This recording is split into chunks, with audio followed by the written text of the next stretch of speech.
السلام عليكم ورحمة الله وبركاته.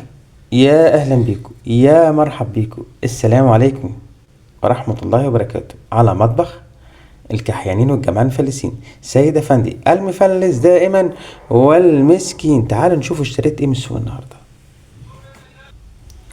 النهاردة نزلت السوق عندنا، قلت اتمشى كده، بصيت لقيت البيت غربال دقيق جبته ب20 جنيه. أيوة 20 جنيه بعد فصال من 30.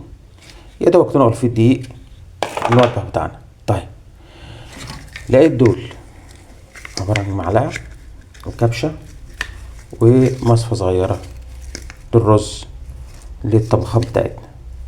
الراجل كان ماسك على 40 جنيه، بس عشان كان آخر النهار خدتهم منه ب20 جنيه.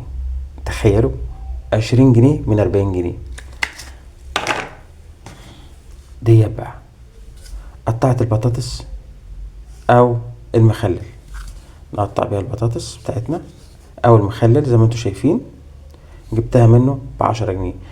مش عاوز اقول لكم كان ماسك على 20 جنيه، يعني كل البيعة دي كلها قطعت 50 جنيه، يعني دولار واحد بس. دولار واحد بس. اوعوا تنسوا اللايك والشير والاشتراك على قناتنا مطبخ الكحيانين والجمال الفلسين. سيد افندي المفلس دائما والمسكين. لايك وشير.